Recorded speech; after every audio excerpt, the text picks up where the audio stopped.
Morning बच्चों। आज का जो हमारा टॉपिक है वो है वैद्युत द्विध्रुव के कारण किसी भी बिंदु पर वैद्युत क्षेत्र की तीव्रता। मतलब आज ना हम अक्षीय स्थिति में वैद्युत क्षेत्र की तीव्रता निकालेंगे, ना ही निरक्षीय स्थिति में वैद्युत क्षेत्र की तीव्रता निकालेंगे। ये किसी भी बिंदु पर, कहीं भी हो सकता है बिंदु, ना अक्षीय ना निरक्षीय, किसी भी बिंदु पर। ठीक है। तो बच्चों मैं आप लोगों से कहना चाहता हूँ कि जो बच्चे इस वीडियो को पहली बार देख रहे हैं वो इससे पहले की जो 2 वीडियो हैं अक्षीय और निरक्षीय स्थिति में वैद्युत क्षेत्र की तीव्रता, उन्हें जरूर देख लें। तभी आपको ये वीडियो समझ में आएगी। ये टॉपिक आपको तभी समझ में आएगा जब आप पिछले 2 टॉपिक आपके क्लियर होंगे। तो उन 2 टॉपिक का जो लिंक है वो मैं आप लोगों को डिस्क्रिप्शन में दे दूंगा। और जो बच्चे पहली बार इस चैनल को देख रहे हैं वो इस चैनल को सब्सक्राइब कर दें और बेल आइकन को भी जरूर दबा दें। तो बच्चों इसके लिए हमें सबसे पहले इस डायग्राम को समझना होगा कि ये डायग्राम बना कैसे है। ठीक है, तो आइए समझते हैं पहले इसके डायग्राम को। तो बच्चों देखिए, मैं एक आपको रफ डायग्राम बना के समझाता हूँ। हम यहाँ पर क्या करेंगे, सबसे पहले हमने एक वैद्युत द्विध्रुव बनाया। ठीक है, ये थोड़ा लाइन टेढ़ी मेढ़ी हो सकती है लेकिन आप समझ जाना। ठीक है, तो देखिए ये बिंदु O है, इसका मध्य बिंदु O है। ठीक है, अब देखिए बच्चों ये माइनस Q A सिरा, ये प्लस Q B सिरा। ठीक है, अब देखो बच्चों जो इसकी जो दिशा होगी, वैद्युत द्विध्रुव आघूर्ण की जो दिशा होगी वो ऐसे होगी, इस दिशा में, है ना, माइनस से प्लस की ओर होती है, आप लोग जानते हो। ठीक है, तो देखो बच्चों इसका जब हम घटक तोड़ेंगे तो देखो एक घटक इस दिशा में मान लो हमने तोड़ दिया, एक घटक इस दिशा में तोड़ दिया, मतलब 90 डिग्री पे बनाते हुए घटक हमें तोड़ना है। लेकिन हम इसे ऐसे ही नहीं तोड़ेंगे, सबसे पहले हम ये देखेंगे कि बिंदु कहाँ पर है। तो हमने मान लिया कि बिंदु इस वक्त यहाँ पर है। ठीक है, यहाँ पर ये बिंदु है P, जो कि इसकी अक्ष से थीटा कोण पर स्थित है। सबसे पहले हम इसे मिला देते हैं। ठीक है, ये देखिए थीटा कोण पर स्थित है। अब देखिए हम एक घटक तो तोड़ेंगे इसकी दिशा में, है ना। तो देखिए घटक तोड़ तो रहे हैं लेकिन हम इसे उस तरीके से नहीं तोड़ रहे जिस तरीके से हमने कल तोड़ा था। इसको हम थोड़ा वैद्युत द्विध्रुव बना देते हैं, है ना, काल्पनिक वैद्युत द्विध्रुव। फिर देखिए एक तो हमने इस दिशा में, अब देखिए यहीं से ही ये मध्य बिंदु से हमने इस तरीके से इसे बनाया है कि ये बिंदु इसका भी मध्य बिंदु है और इसका भी मध्य बिंदु है। ठीक है, तो अब देखिए एक घटक जो है हम यहाँ से 90 डिग्री पर इधर को बना देंगे, तो ये भी हम इसके मध्य बिंदु से ही बना रहे हैं।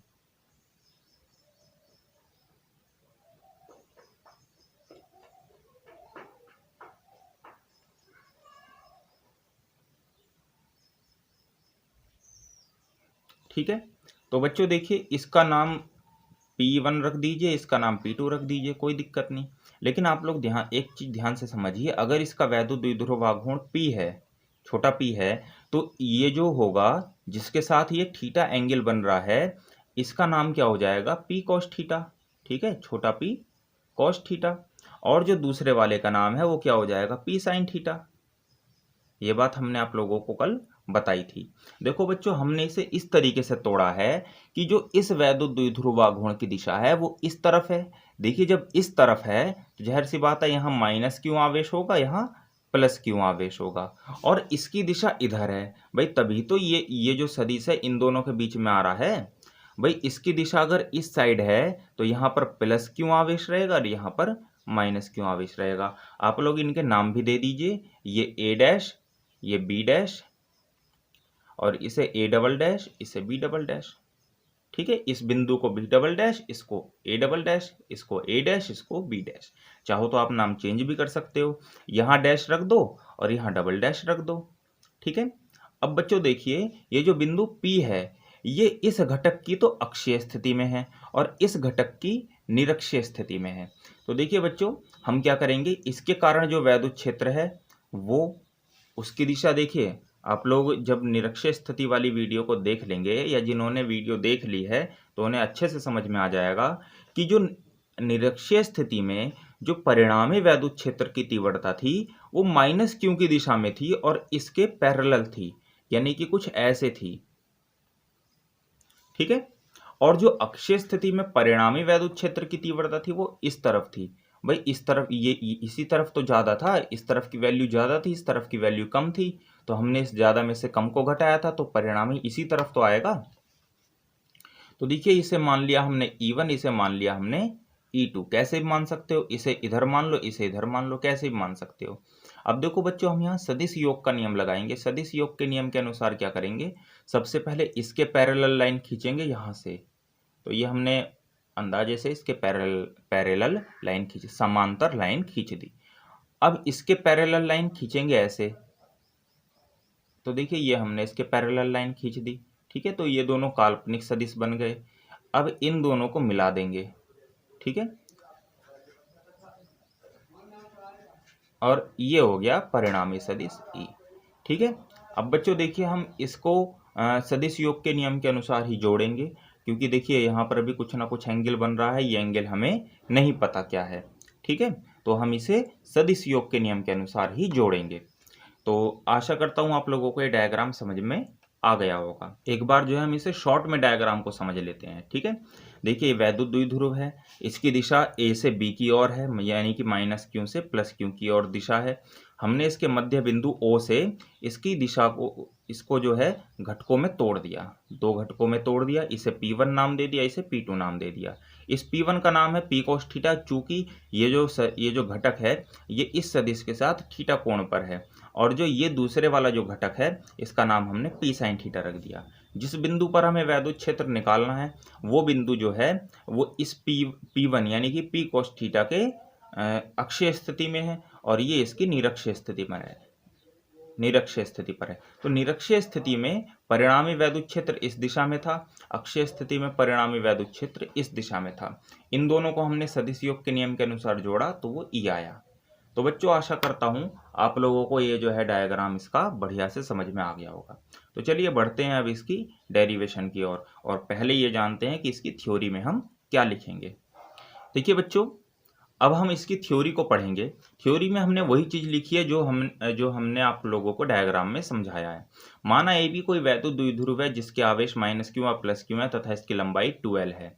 ठीक है, तब इसका वैद्युत द्विध्रुव आघूर्ण P इक्वल टू कितना हो जाएगा, 2ql, ए से बी की ओर। ठीक है, वैद्युत द्विध्रुव आघूर्ण इसका 2ql हो जाएगा, ए से बी की ओर हो जाएगा। तो देखिए द्विध्रुव के मध्य बिंदु O से r दूरी ऊपर की ओर P की दिशा से थीटा कोण पर कोई बिंदु P है, यानी कि देखिए डायग्राम में देखिए जो बिंदु P है ये द्विध्रुव की दिशा से थीटा कोण पर ऊपर की ओर स्थित है। फिर देखिए जिस पर वैद्युत क्षेत्र की तीव्रता ज्ञात करनी है, यानी उसी बिंदु P पर हमें वैद्युत क्षेत्र की तीव्रता को ज्ञात करना है। देखिए बच्चों, P को घटकों में वियोजित करने पर, P को जब हम घटकों में वियोजित कर देंगे तो क्या होएगा, घटक P cos थीटा बिंदु P की अक्षीय स्थिति में है, जबकि घटक P sin थीटा इस बिंदु की निरक्षीय स्थिति में है। ठीक है, तो देखो बच्चों, तब घटक P cos थीटा के कारण बिंदु P पर वैद्युत क्षेत्र की तीव्रता E1 इक्वल टू हो जाएगी 1/4 पाई एप्सिलॉन नॉट के 2P cos थीटा अपॉन में r की क्यूब। बच्चों ध्यान दीजिएगा, वहां पर खाली 2P अपॉन r की क्यूब था, लेकिन अब यहाँ P की जगह P cos थीटा काम कर रहा है, P की जगह P cos थीटा काम कर रहा है, तो P की जगह P cos थीटा यहाँ पर आएगा। अब देखिए बच्चों, घटक P sin थीटा के कारण बिंदु P पर जो वैद्युत क्षेत्र की तीव्रता होगी वो हो जाएगी E2 equal to 1/4 pi epsilon naught के और P sin थीटा अपॉन में r की पावर 3। ठीक है, ये हो जाएगी। तो बच्चों यहाँ पर जो है वैसे तो P आता, लेकिन P की जगह अब यहाँ P sin थीटा काम कर रहा है। ठीक है, P की जगह P sin थीटा काम कर रहा है, तो यहाँ पर P sin थीटा आएगा। तो बच्चों अब हम देखिए इसकी परिणामी वैद्युत क्षेत्र की तीव्रता कैसे निकालेंगे। तो देखिए बच्चों, बिंदु P पर जब हम परिणामी वैद्युत क्षेत्र निकालेंगे E इक्वल टू रूट में E1 का स्क्वायर प्लस E2 का स्क्वायर। बच्चों आप परिणामी वैद्युत क्षेत्र लिख दो या वैद्युत क्षेत्र की तीव्रता लिख दो, बात एक ही है। ठीक है, तो देखो बच्चों, ये हमने सदिश योग के अनुसार लिखा है। आप लोगों ने मैथ में पढ़ा होगा कि वेक्टर A बराबर अगर हो 3i cap plus 4j cap plus 5k cap कुछ भी हो, तो इसका जो मोड होता है A इक्वल टू वो क्या आ जाता है, जो भी होंगे इसके कोफिशिएंट i j k के उनका स्क्वायर करके हम जोड़ देंगे रूट में। तो कुछ हमने यहाँ पर ये इसे वैसे ही किया है। ठीक है, तो देखो बच्चों यहाँ पर E इक्वल टू E1 का मैं मान रखता हूँ, तो ये आ जाएगा रूट में देखिए बच्चों E1 जो था वो अक्षीय स्थिति में था, तो ये आ जाएगा 1/4 पाई एप्सिलॉन नॉट के इंटू में 2p कॉस थीटा अपॉन में r⁻³ इसका स्क्वायर।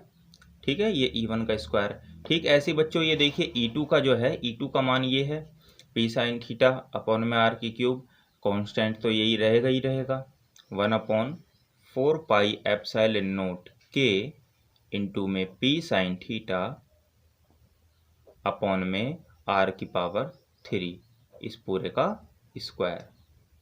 फिर देखिए बच्चों हमें इन दोनों में से क्या चीज कॉमन मिल रही है, रूट में जो चीज हमें कॉमन मिल रही है वो चीज हम कॉमन ले लेंगे। 1/4 पाई एप्सिलॉन नॉट के इंटू में p अपॉन r⁻³ ये चीज बच्चों देखिए इन दोनों में से कॉमन आ रही है। यहाँ 1/4 पाई एप्सिलॉन नॉट कॉमन आ रहा है, ऊपर से p है जो कॉमन आ रहा है और नीचे r⁻³ है। तो बच्चों ये कॉमन आ गया है, इसका हम स्क्वायर लिख सकते हैं। फिर देखिए बच्चों यहाँ पर क्या बचेगा, 2 cos थीटा का स्क्वायर, 2 का स्क्वायर 4, cos थीटा का square cos square theta, plus यहाँ बच्चों साइन थीटा बचा तो यहाँ पर साइन स्क्वायर थीटा आ जाएगा। बच्चों देखिए इसके स्क्वायर से रूट कैंसिल हो जाएगा, तो मतलब इसे रूट से हम बाहर लिख सकते हैं 1/4 पाई एप्सिलॉन नॉट के इंटू में p अपॉन r⁻³। देखिए बच्चों रूट में क्या बचेगा, 4 कोस स्क्वायर थीटा प्लस में साइन स्क्वायर थीटा। बच्चों 4 कोस स्क्वायर थीटा को हम लिख सकते हैं 3 cos square theta plus cos square theta, मतलब दो भागों में से तोड़ दिया, 3 cos square theta plus cos square theta. फिर उस कोस स्क्वायर थीटा को हम साइन स्क्वायर थीटा के साथ लिखेंगे, तो ये बच्चों क्या हो जाएगा 1/4 पाई एप्सिलॉन नॉट के डॉट p अपॉन में r⁻³ रूट में। देखिए बच्चों जब हम यहाँ पर 3 कोस थीटा लिख देंगे, 3 कोस स्क्वायर थीटा लिखेंगे, तो जो एक कोस स्क्वायर थीटा है और ये जो साइन स्क्वायर थीटा है इन दोनों को मिला करके 1 हो जाएगा, cos square theta plus sine square theta बराबर 1। तो बच्चों देखिए ये जो है 1/4 पाई एप्सिलॉन नॉट के डॉट p अपॉन में r⁻³ रूट में 1 + 3 कोस स्क्वायर थीटा, यही बच्चों क्या है, परिणामी वैद्युत क्षेत्र की तीव्रता है। यहाँ हम वायु या निर्वात के लिए, वायु या निर्वात के लिए क्या करेंगे, k = 1 पुट कर देंगे। तो देखिए E = आ जाएगा 1/4 पाई एप्सिलॉन नॉट के डॉट p अपॉन में r⁻³ और ये आ जाएगा रूट में 1 + 3 कोस स्क्वायर थीटा। सॉरी मैं यहाँ के दोबारा लिख दिया मैंने, के नहीं आएगा। ठीक है, यही क्या है बच्चों, अभीष्ट व्यंजक है, यही अभीष्ट व्यंजक है। तो बच्चों ये भी इम्पोर्टेंट टॉपिक है, आप लोगों को ये याद रखना है। किसी को कोई प्रॉब्लम हो तो वो हमसे कमेंट में पूछ सकता है और अगला टॉपिक हम पढ़ेंगे अगली वीडियो में। Okay, thank you.